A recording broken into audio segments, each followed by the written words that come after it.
My name is Christian Ashley, a seminary student and servant of God, and you are listening to the Let Nothing Move You podcast, a proud Anazal Ministries podcast.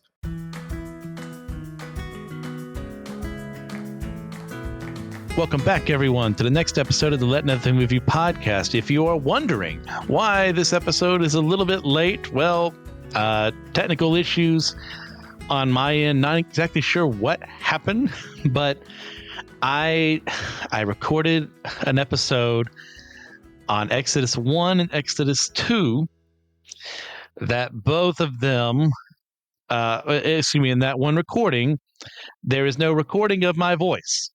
So it is a bunch of dead air for over an hour.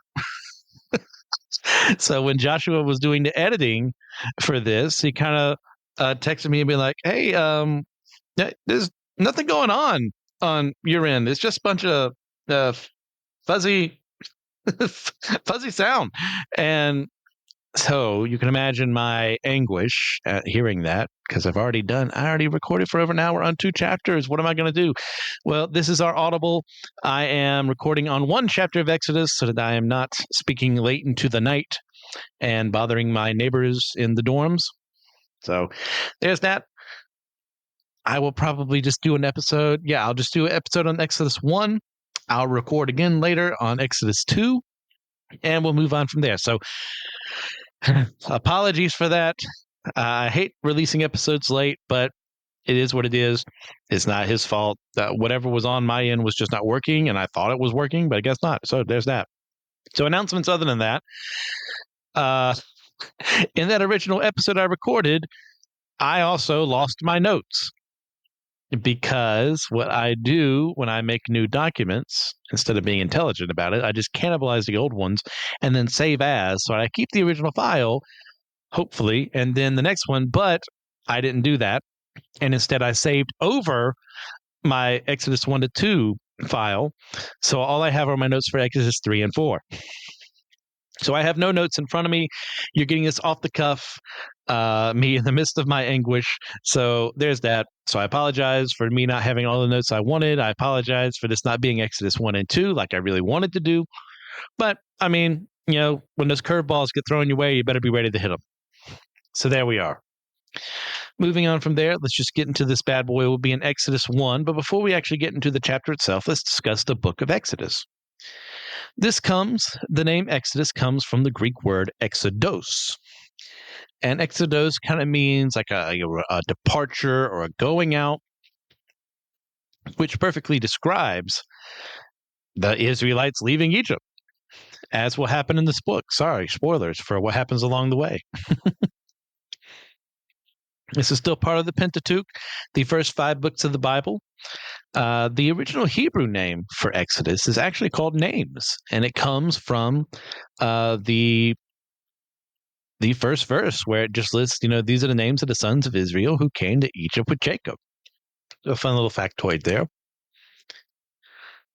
So moving on to authorship, one of the most hotly debated things in the book. I really wish I had my notes in front of me because I did write extensively. So I'm going off of memory here. So I apologize if I screw anything up. I take the writer of Exodus, as well as the rest of the Pentateuch, outside of his death in Deuteronomy, who I do believe that is covered by Joshua, all of them to be written by Moses. There are many reasons for this. In the text itself, we see God tell Moses to write these things down multiple times over, in Exodus alone, but also in the other books outside of Genesis. Then we have Jesus quoting Moses, saying Moses wrote, and at least I want to say it's like Mark 7:14. If I get that verse wrong, it's because I don't have it in front of me. My bad, but I'm just gonna have to deal with it. Telling Moses wrote this. In the end of Luke in 24, he mentions the writings of Moses. And then we get to Paul, who in Romans mentions Moses writing and specifically quotes him saying Moses wrote. And the same thing happens in 2 Corinthians. So before we get to the other part of the argument, this is kind of where the argument ends for me. I'm not going to be the one to tell Jesus he's wrong. when he says, hey, Moses wrote this. You know why? Because Jesus said it. And out of the two of us, one of us is the perfect man God who came down to sacrifice himself on my behalf. The other is a yokel from North Kakalaki who don't know nothing about anything without his help.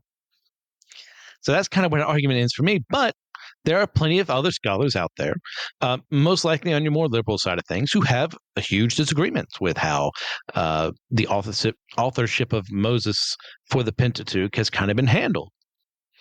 And they have plenty of arguments, some of them even good. Most of them fall flat. But it comes from the idea of, hey, assuming when Moses was alive, how did this all work out? Like the Israelites were not really a literate culture for the most part. It was only really for the select few. That makes sense to bring that up as a thing.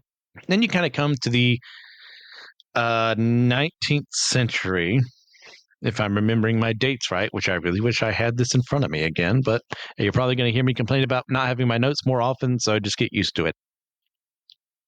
So I'm just going to say 19th century, and I'm not going to use his name because I don't remember it. He is a German guy, German scholar of the Old Testament. And what he proposed is what we call the documentary hypothesis. Now, basically, the dumbed down version, especially the dumbed down version, since I don't have everything in front of me in my notes, is there's 4 periods of time where we get our collected canon of the Old Testament as far as how we look at it in Protestant realms. It comes from the JEDP hypotheses and the JEDP documents. These are hypothetical, and I stress that word hypothetical because there has never been one found that supports this hypothesis, that come from different eras of Israel's history. And there are some people on that side of the argument who would disagree with the dates given, but I'm just going to give you what he gives. Some of them prefer them to be way later down the road, even to the part of being when Alexander the Great took over Israel in the 300s.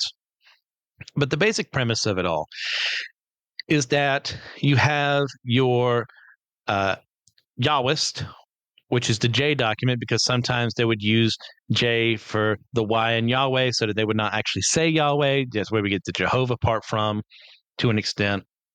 And this would be kind of the first. There's debate. Is it at 1000 BC? It's like 900 something BC.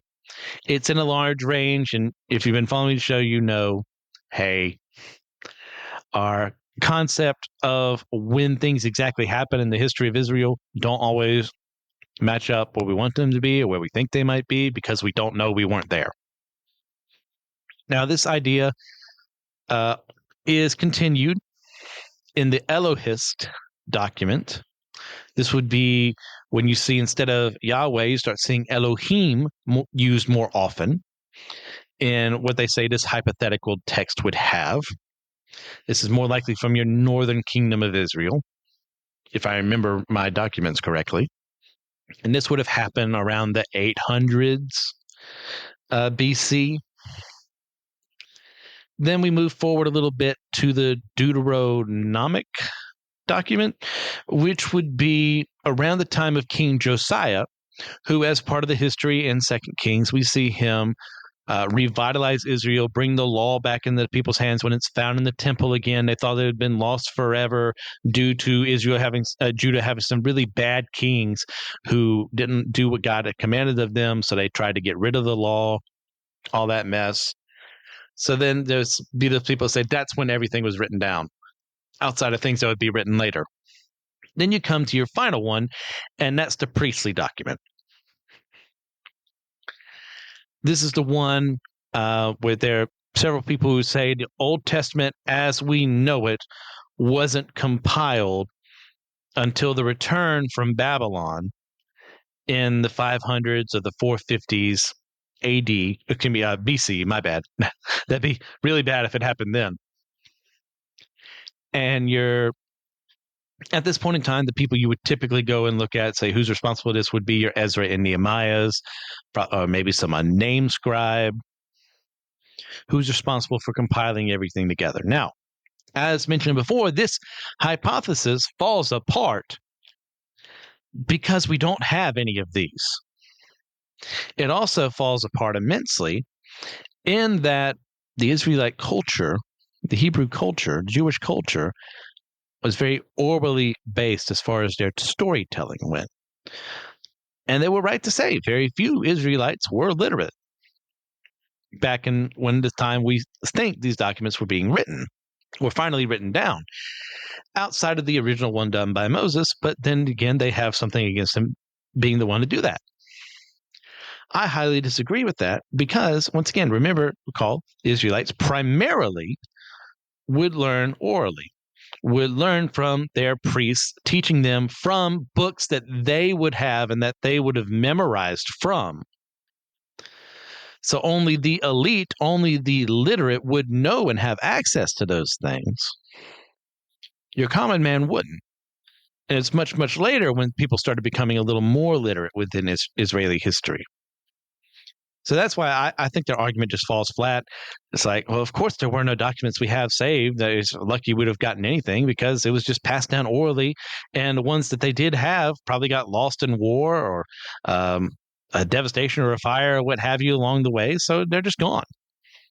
And we're probably never going to find them, if any were to exist to this day. I mean, the fact that we have the Dead Sea Scrolls is still an amazing feat, even though that's still around the time of Jesus that they come from. Now let's figure out date in this long preamble.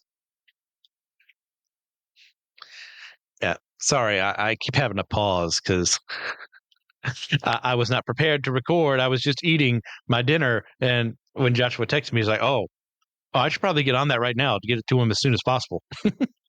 So, yeah, I'm not normally in the state I would be when I would be recording this. So, throw a little grace my way, please. So imagine this, and the book is contentious as the Exodus, as contentious as the Pentateuch in general. We don't know exactly when these events happen in history. As we've discussed before, we're lucky to have what we have. Providence has given us enough. Maybe we find something more that helps confirm some of these things, but I think we're fine with what we've got. So there is much debate on who the particular pharaohs of Egypt were at this time that we could possibly date it around them. And I'm definitely going to misremember their names because I don't have that document in front of me again from my notes.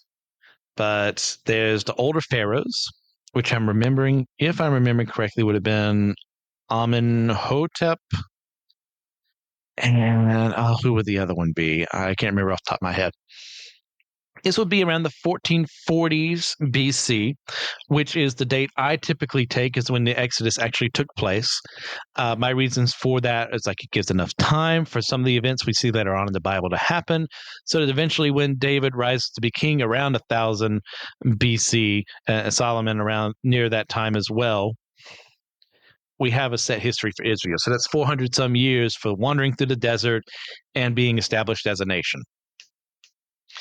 Then we have those who put the date a little longer and to the 1200s. I think 1220s. Once again, I'd have to look that up. And this would be the reigns of Ramesses II and his father, Seti I, as our pharaohs who reject God's message in Exodus. There are several reasons for this. The mentioning of the city Ramses, and instead of it being an anachronism like I would think it would be, they say, no, it's actually built for him. And that idea, it's a plausible idea, but once again, that's 200 some years we have to get over to speed blitz through the events of Joshua, Judges, Ruth, and the beginning of First Samuel. That's way too narrow for me. Not impossible, but way too narrow. There is a third that is kind of brought up, and it's in the fact that there is one Egyptian pharaoh, Akhenaten, who removed the other Egyptian gods from the pantheon and started worshiping a single god, Aten, as part of a monotheistic religion. And there's not necessarily conspiracy theories, but more the idea of, well, maybe it's kind of weird what's going on here. I think maybe he might have been influenced. I don't follow this hypothesis, but I want to bring it up because it's fascinating. And I think, well, maybe because God intervened in the, if this were to happen in his time, Akhenaten's reign, or maybe even Tutankhamun's reign, King Tut, your most famous pharaoh ever, that this whole thing kind of made them think, well, if he defeated all our gods, we've got to worship the one God. We're going to put an Egyptian flavor on it. And that's why they did Aten. I don't buy it, but I think it's fascinating regardless. So the reasons for why these specific pharaohs are also because of when Joseph probably got into Egypt. And more than likely he got into Egypt in the 1900s BC, with his family following after him. So as a result, if you know your Egyptian history, which I would definitely recommend you guys do, it's very fascinating. I mean, it's a very long amount of time.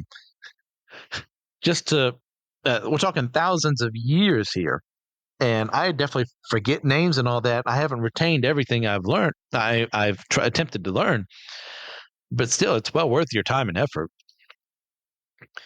But there's speculation being that either Joseph entering is way later, which in fact, we get this to this group known as the Hyksos.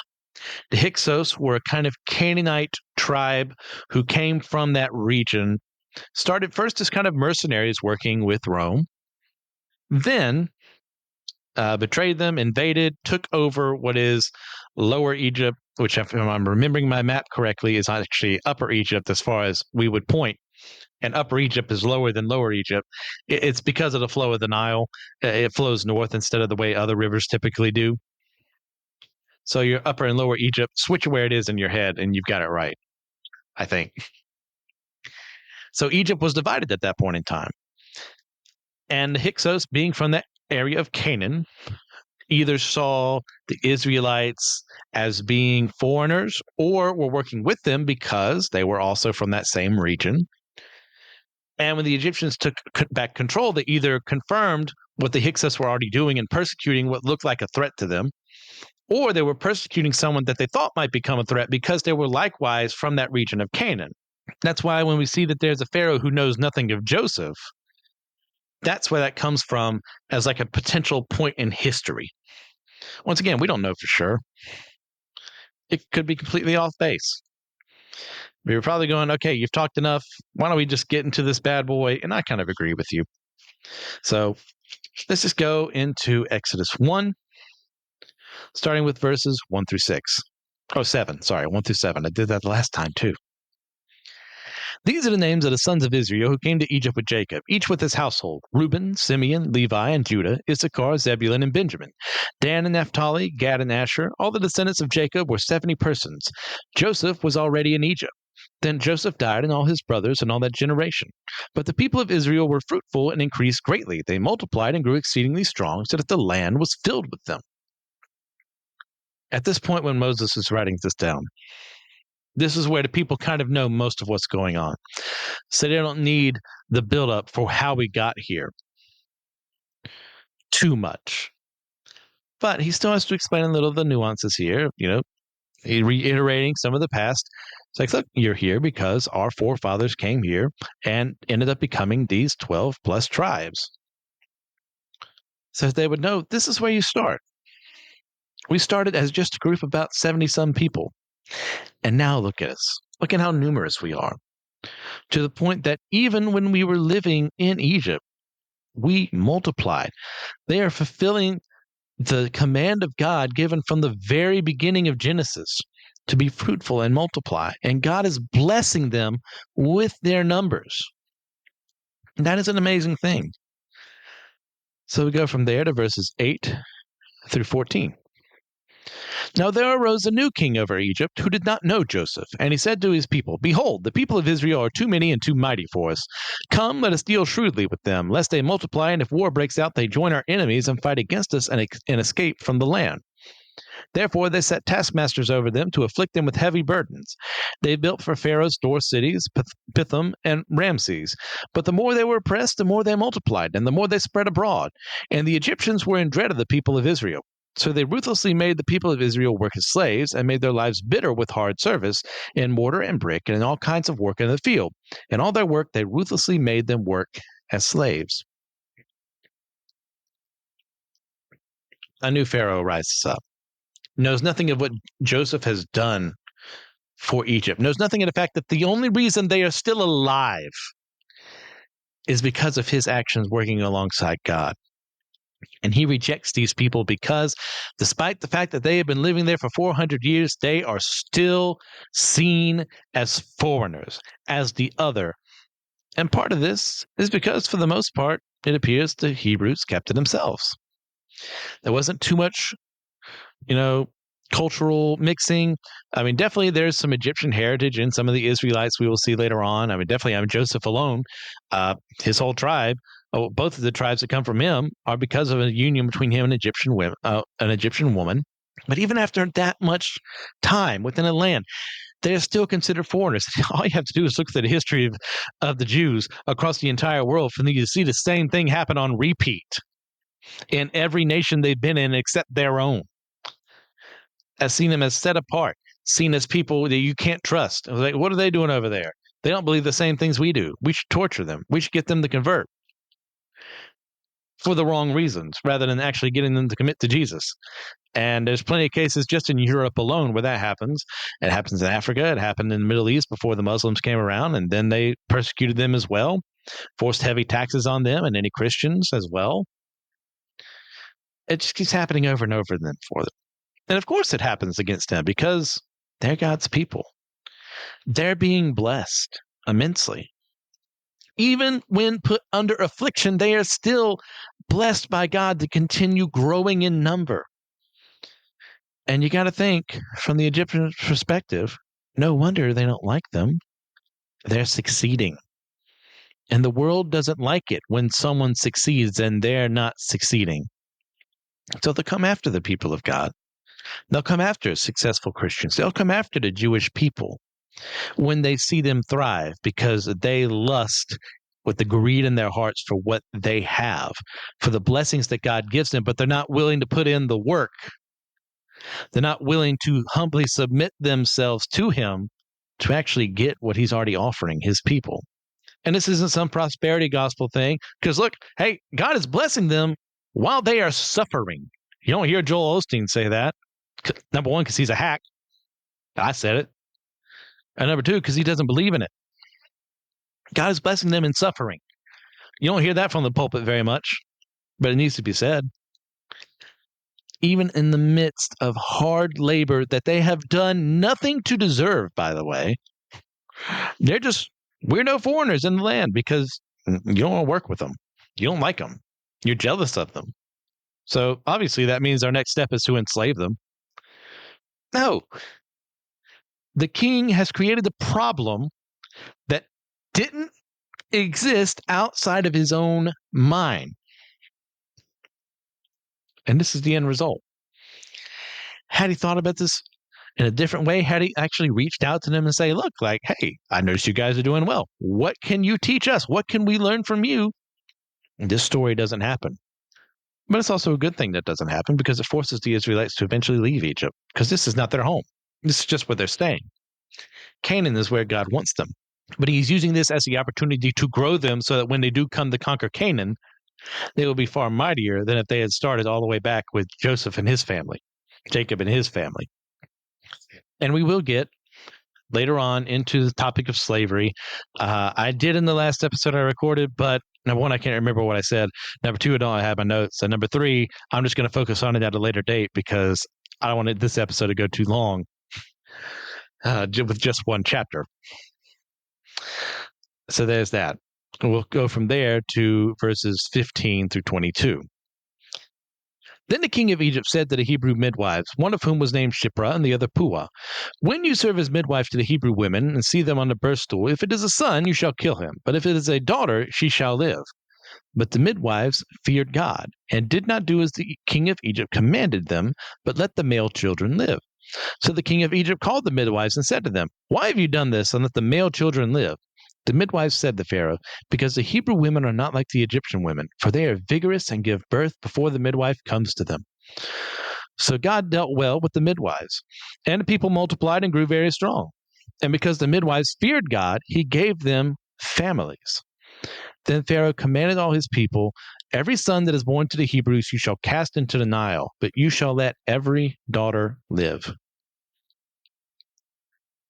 So rather than doing his dirty work himself, Pharaoh comes in and makes it a Hebrew problem for them to solve amongst themselves, which is a terrible plan. But I'm not trying to give him pointers on how to be more evil. So his plan is, hey, if it's a male child, kill him. I give you the authority to kill them. I am the ultimate authority in this land, after all, so you can do whatever I say and you'll be fine. You'll be rewarded for it. And to let the girls live. Why? Sinister reasons, sexual reasons, nothing pleasant. But the males don't get to live in this scenario. Even though they're using him as slave labor, he's still afraid of their numbers. But even though they have every right in this world to fear Pharaoh, Shipra and Puah, two of the most important unsung heroes in the Bible, do the right thing because they don't fear Pharaoh. They fear God Almighty. They fear the one who can actually do something to them, who actually rules over them. Pharaoh doesn't rule over them. He thinks he does, but he doesn't. They know who's in control, and it's God. And they don't do it. And when brought to account, what do they say? That it's just not possible. Now, I ask you all, do you detect anything wrong with what they're saying? If your spidey senses are going off, you're kind of wondering, I don't know if I believe them. Well, you're right to think so. And I know not everyone who listens today is going to agree with what I say next. And I'm okay with that because I've done a lot of thought on this. I'm not going to remember everything I said the last time I recorded this, but I'll do as much as I can. They're lying. They are lying to Pharaoh. You know how I know they're lying? Because this is their literal job. They haven't had this problem before now. You know why? Because they were doing their jobs, which is why they're brought to Pharaoh. So when the Hebrew women are having children, who are they going to call? Oh, the Hebrew midwives, their own people. And you also know why I know this is a lie? Labor. For a first child, I hope I remember my statistics correctly, going off of memory. Labor typically lasts for the first child anywhere from 12 to 24 hours of pure agony. No, thank you. All the sympathy in the world. That's the first child. Now, presuming maybe they've already had their first child. Well, the second child and children after that, on average, are anywhere from 8 to 16 hours. Now, I ask you, is 8 hours enough of a response time for your midwives to get to the woman in labor to help her through that process? If you answered yes, it's because you're not an idiot. They're lying to Pharaoh. There is no ifs, ands, or buts around it. I've read multiple commentaries that try and say, well, I mean, they're just kind of distorting the truth. That's called lying. Well, they're not offering the real story to Pharaoh. That's called lying. It's called lying by omission. They are lying to Pharaoh, but they are righteous to do so. And I know this is where people are going to get really upset. And I understand, but I'm going to back up what I say, hopefully as best as possible. You know how I know they're righteous to act like this? Because God rewards them. God does not reward injustice. God does not reward those who spit in his face and his rules and his commands. But God rewards those who preserve life. And they are lying in order to preserve life. And we're going to see that in the second chapter too, when I record that episode later. Because Moses' mother has to lie for 3 months because she has a male child. And yet God doesn't call her out on it. It's almost as if that preserving life makes that lie okay. Now, before we go any further, I ask you, before anyone The gears are turning in their head. Well, I can justify anything if it means something good came out of it. No, stop that right now. That is not the point of what I'm saying. Before we end up on that slippery slope, I ask you to think about the repercussions of your actions, because we can justify anything if it makes us come out on top. Well, I took a little money from the company. It's like, but I gave it to charity. I even gave some in the offering plate. Yeah, stolen money. God can still use that money despite you. But that's not what he told you to do. He didn't say steal from your bosses and put money in the collection plate, put money in the offering, put money online through online giving. That's not what he said to do, because it's called stealing. God didn't tell you to spare your friends' feelings by lying to their face, saying, oh, I don't think that color looks good on you. Or, do you really think you're able to pull that off? Or, no, I don't like your hair. Or, I think those clothes are terrible, or what have you. Or I think it's, if you're not telling him the truth, you know what you're doing? You're lying to save your image, not theirs. You're not trying to preserve life. You're not trying to preserve a friendship. You're trying to preserve their image of you, and that is distorting the truth, taking away their right to know the truth. Pharaoh has no right to know the truth here, because if Pharaoh knows the truth, guess what happens? Children die. Children are murdered. Baby boys thrown and cast into the Nile for the simple fact that they are a different race, for the simple fact that they are other, they are less than, they're not as important. Pharaoh's already justified his plans. Are you really going to be like him? Don't do that. But the Hebrew midwives, make no mistake, lie. I don't care how many times I have to say it. They lie to preserve life. It's the classic conundrum. It's invoke Godwin's law, that hypothetical moral scenario. Is it righteous to say, if you are hiding Jews in your attic and the SS comes up and says, hey, are you hiding Jews in your attic? Is it righteous to say, no, I'm not?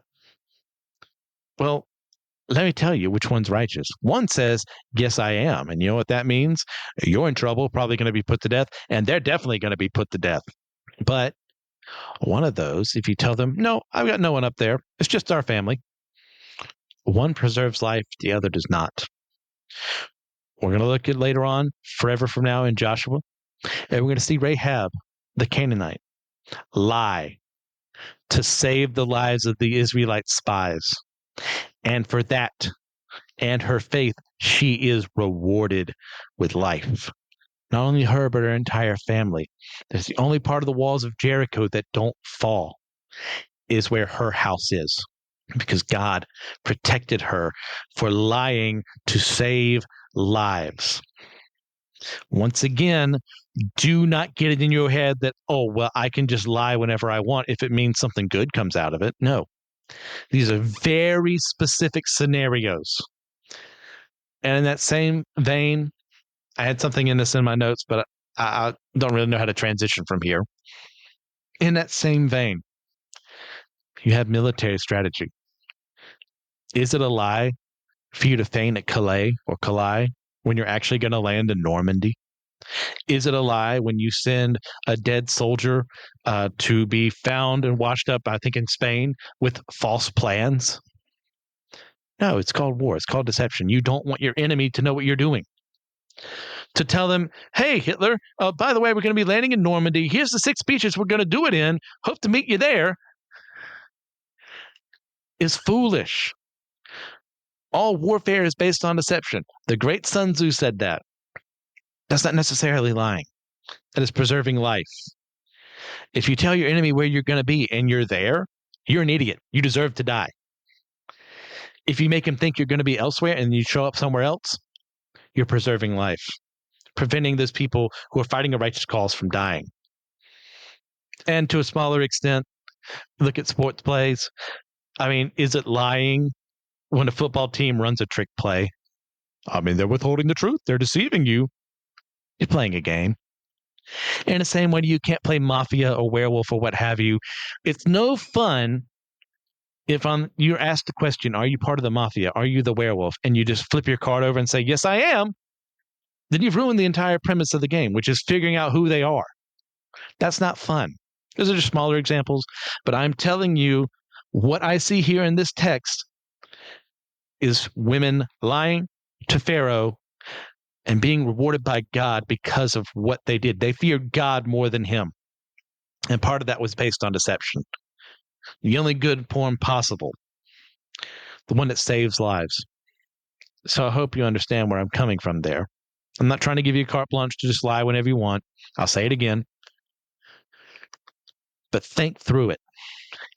If your actions are going to preserve life and you have to lie to do it, I know whose side I'm on, the one that preserves life.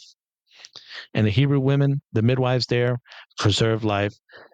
And for that, they're even given families. I don't know. Seems like God's okay with what they're doing. I mean, maybe I'm completely undoubtedly off base, and there's someone who can argue a little better than the other commentaries I've seen that try and say, "Oh no, they're just like messing with the truth," and that's okay. And for that, God rewards them. I don't see it. So there's that. I think with there, I'm just going to leave where we are, and we'll do Exodus 2 another time. You know what? Actually, screw it. We'll just go ahead. I know what I said earlier. We'll just do Exodus 1 and 2 because I'm already recording, and it's not going to take that much longer. I mean, really? Yeah. I lied to you without thinking about it. That was not my intent, but here we are. Sorry for anyone. If you saw the length of the episode, you go, this fool, what is he going to talk about? Just leave 30 minutes of dead space or dead air or what have you? Well, that's the first time we recorded this, so I'm hopefully not doing that again. So we'll go from there to Exodus 2, verses 1 through 10.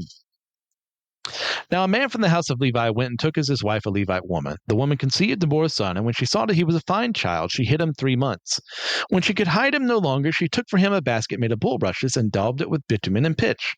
She put the child in it and placed it among the reeds by the river bank. And his sister stood at a distance to know what would be done to him. Now the daughter of Pharaoh came down to bathe at the river, while her young women walked beside the river. She saw the basket among the reeds and sent her servant woman, and she took it. When she opened it, she saw the child. And behold, the baby was crying. She took pity on him and said, this is one of the Hebrews' children. Then his sisters said to Pharaoh's daughter, shall I go and call you a nurse from the Hebrew women to nurse the child for you? And Pharaoh's daughter said to her, go. So the girl went and called the child's mother. And Pharaoh's daughter said to her, take this child and nurse him for me, and I will give you your wages. So the woman took the child and nursed him.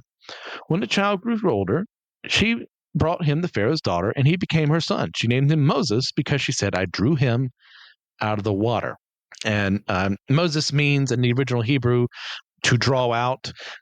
In Egyptian, it means something similar to son, if I remember correctly. Once again, without looking at my notes that don't exist anymore. So now that I've bamboozled you, let's continue with what I was talking about earlier and lying. Because guess what? Like I mentioned earlier, Moses' mother and the people around him are lying. They are distorting the truth. The truth of the matter is a Hebrew male child has been born and exists for 3 months. With the status quo of the land is if it's a Hebrew boy, you throw him into the Nile and murder him. But instead, she decides to be deceptive. She decides to lie. And Moses lives. Strange that. Almost like she's doing the right thing by lying in that scenario. Maybe you think I'm being a little too flippant with this, but I'm reading the same book you are. And I'm seeing what happens as a result of it, because it looks like to me that by doing what she did, she got rewarded. Because not only that, she realized after 3 months that she just couldn't keep him hidden anymore. And what does Moses' mother do? She puts her faith in God. Not knowing where this child is going to end up. No angel visits her that we see. God himself did not appear to her like he did to the patriarchs of old. No, she doesn't receive a dream that we are told in the text. Instead, She does what she can to protect his life, puts him in a basket, prevents it from being drenched by the water so he will drown, and trusts in God that he will keep her son safe. And Miriam watches her. She hasn't been named yet, but that's his sister Miriam. Watches him go down the river, not knowing where this child's going to end up. And what happens? Well, if you believe in coincidences, this is a bit much. But Pharaoh's daughter, the one person in the entire world who has ordered the death of these very same children, this very same boy, his daughter, out of all the women in the world, out of all the people in the world, orders him picked up out of the water and decides to make him her son. And you don't think God is behind that? You don't think there's a master planner out there weaving through every bit of possibility to make things happen the way he desires them to be? I don't have enough faith to think that he's not in charge, to think that he didn't organize these events. And some people say, well, of course, you just want to believe things work. Yeah, because I see it. It works because he's behind it. And I don't have enough faith to say it's just a bunch of coincidences piling on top of each other to make for a good story. That takes more of a logical leap than me saying God was behind it. That takes more work than God being behind it. And I'm not willing to do that. I like to think there's some rationality in my head. And that points to God in this specific scenario. Because you cannot line this up more perfectly to be a middle finger to Pharaoh's designs. His daughter adopts the one group of people he's trying to massacre, and specifically a boy child. And he's forced to live with Pharaoh for years, as Pharaoh is no doubt seething in rage. So when the events of what happened later in this chapter happen, it's like he's been looking for every excuse in the world to kind of try and kill Moses. It just fascinates me that people can look at that and go, nope, all coincidence. God wasn't behind anything. What a sad, hollow life. Like, I just can't get behind that idea.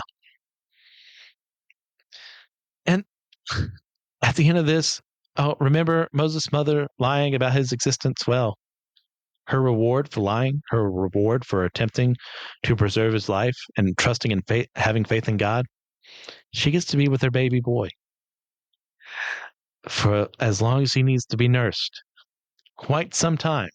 It's not his entire childhood, but remember, for all she knew, she was never going to see him again, and yet God delivered him back to her so that she could have a relationship with her son and be protected by the one person who was trying to murder those male children because his daughter was the one who wanted to adopt him.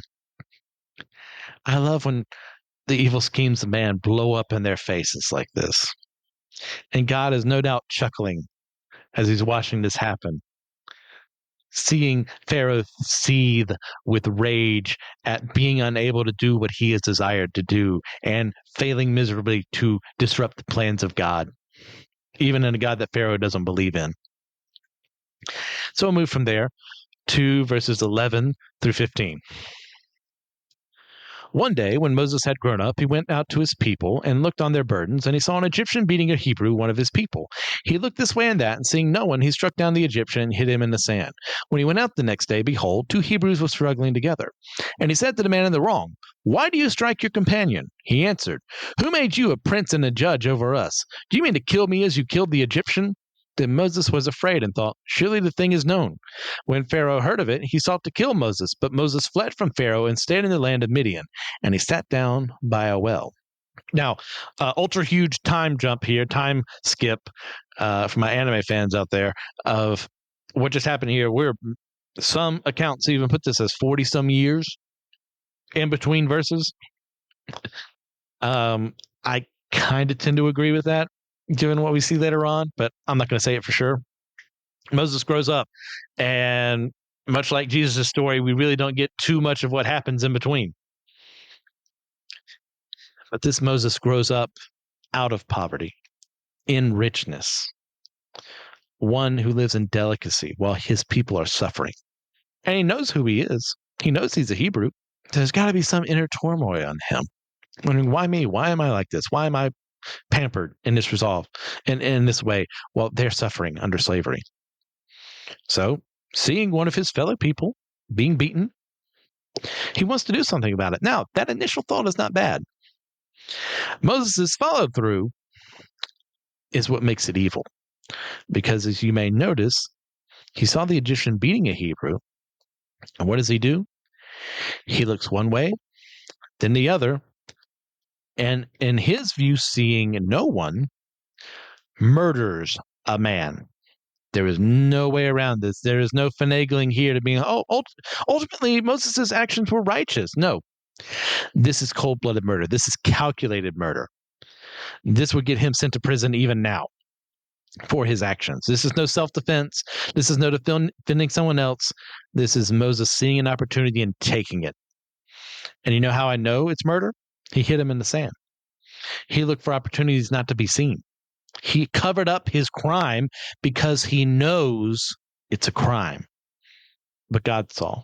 But another Hebrew saw, to the point where he tries to solve a dispute. That's a good thing. Solving disputes. You got to do that, especially if you're a leader in some way, shape, or form. Resolving disputes is part of your job description, whether you like it or not. And to the Hebrew people who look at him, this prince who has been adopted beyond his station, this in their eyes, I say, a race traitor who is living the high life while they're forced into slavery. They see him try and intervene in their disputes and they go, didn't you just kill a guy? Or are you going to do it to me too? And that's what breaks Moses out of his thoughts of, I did the right thing there. No, because he flees. He's in the wrong. He knows he's in the wrong. He knows Pharaoh is going to murder him, and he flees. How does he get out of Egypt so easily? Probably because of God. He gets from Egypt all the way to Midian, which is in kind of the Sinai area, with it seems to be no issue. Only way I can think that happens is if God is involved.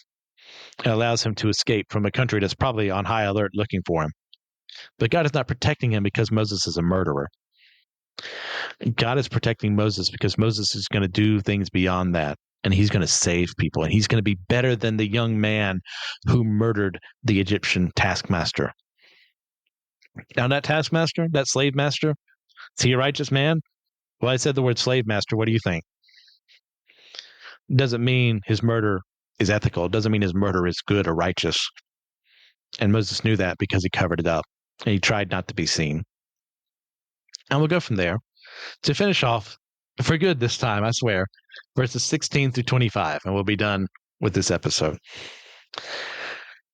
Now the priest of Midian had 7 daughters, and they came and drew water and filled the troughs to water their father's flock. The shepherds came and drove them away, but Moses stood up and saved them and watered their flock. When they came home to their father Reuel, he said, "How is it you have come home so soon today?" They said, "An Egyptian delivered us out of the hand of the shepherds and even drew water for us and watered the flock." He said to his daughters, "Then where is he? Why have you left the man? Call him that he may eat bread." And Moses was content to dwell with the man, and he gave Moses his daughter Zipporah. She gave birth to a son, and he called his name Gershom, for he said, "I have been a sojourner in a foreign land." During those many days, the king of Egypt died, and the people of Israel groaned because of their slavery and cried out for help. Their cry for rescue from slavery came up to God, and God heard their groaning, and God remembered his covenant with Abraham, with Isaac, and with Jacob. God saw the people of Israel, and God knew. That same Moses, murderer, living in high luxury, has now fled. He's a sojourner. And what does he do? Humbles himself. When the shepherds accost the girls, he doesn't murder them. He simply fights back in defense of others. That is a righteous action. And to prove his humbleness even further, he does their job for them. He waters the flock. By the way, a job he never would have had to do in Egyptian royalty, because if you recall from Genesis, the Egyptians hated shepherds. So is he is at the point right now where the prodigal son is at that same part where he is eating what the pigs are eating? In the cultural mindset, the worst possible place he could have possibly ended up. From the Egyptian mindset, he is on his own, without his money, in a foreign land, forced to water flocks. But he chooses to do that because Moses is a changed man. I hope it doesn't take you murdering someone to be like that, but for Moses, that's what it took. Is he perfect? No, he's still a human. He's going to screw up multiple times over in Scripture. We're going to see it as we continue on through the Pentateuch, but he's better than where he started. And Reuel, we'll see in the third chapter, he's also named Jethro. This is part of that, people being named multiple names depending on their titles, what they could do. Jacob being called Jacob and Israel, so on and so forth. Abram, Abraham, Sarai, Sarah. He hears what this Egyptian man, or he thinks he's Egyptian, does. And then he asks his daughters, where's he at? He saved your lives. He helped you out, did your job. And you tell me you don't know where he is? He didn't come with you? You didn't say, hey, Dad, you probably should reward this guy? Like Jethro, Reuel is following the customs of sacred hospitality far better than many other people around him would. Forgetting the fact that Moses helped his daughters, like by rule, he's supposed to be helping him anyways. He's a sojourner. He's a foreigner in his land. So Jethro, Reuel does the right thing here, brings him into the fold, gives him a job, gives him his daughter in marriage, and makes him part of the family because he knows who this man is. Because, as well, Jethro is a man of God.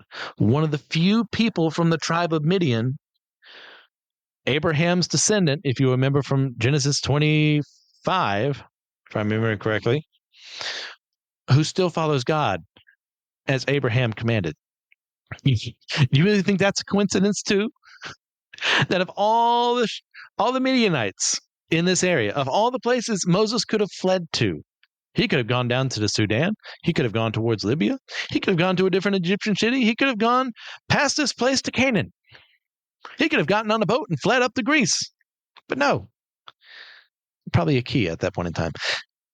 He ends up with the one person who is serving God. And people want to talk about coincidences. It's maddening. Are you reading the same book I am? Do you see the same things that are happening here? It's madness. And Reuel gives him, like I said, a home, a job, a wife, and from that union, a son to make him part of the family because he sees Moses' character. And that character is rewarded. And Moses is faithful to him and to his wife and to his son. But he longs for more. He's still a sojourner in a foreign land. That's what Gershom means, sojourner. And it gets to the point where Pharaoh dies. His evil spreads. The Israelite male babies are still being murdered. But even in the midst of their slavery, even in the midst of these evil atrocities, God is still sovereign. This is not God going, man, I should probably check up on those Israelites, see how they're doing. So it's been 400 some years, and oh my gosh, they're enslaved. Who allowed this to happen? No, that's not how God works. God is not some figure who just loves you from afar and can't do anything about your current circumstance. I don't know how you can read this Bible and think something like that, because it has nothing to do with how God actually works. God sees their cries and working on his time, not when we want him to, because we would say, well, just deliver them the first time they try to get him in slavery. But that's not God's plan. That's not what he wants to do.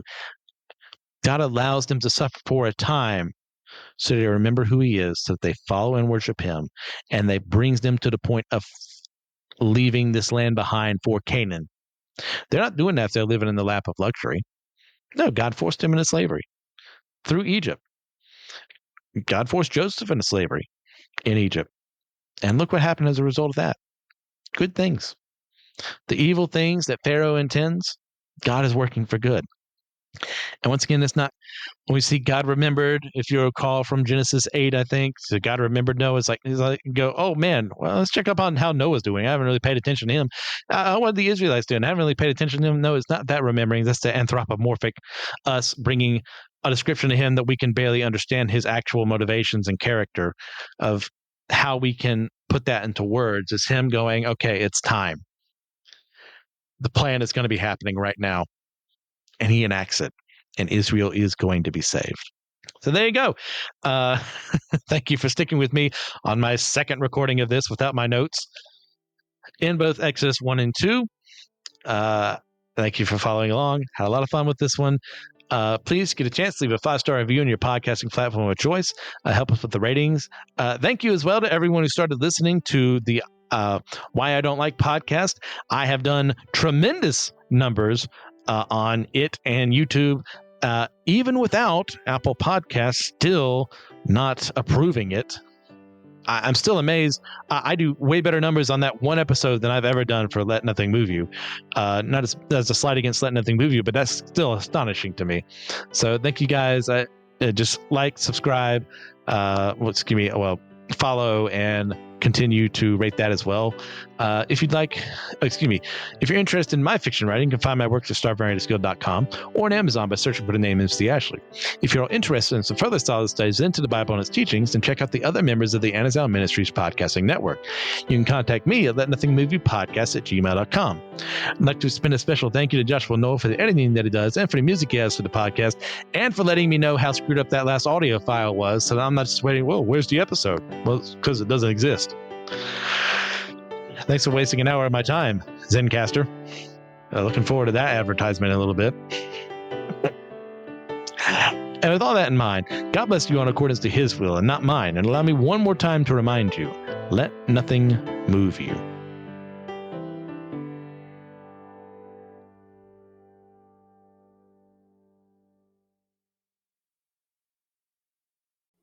Hey guys, are you interested in podcasting but don't know where to go? Well, check out Zencaster.com and go ahead and make an account there and use special promo code Let Nothing Move You, all caps.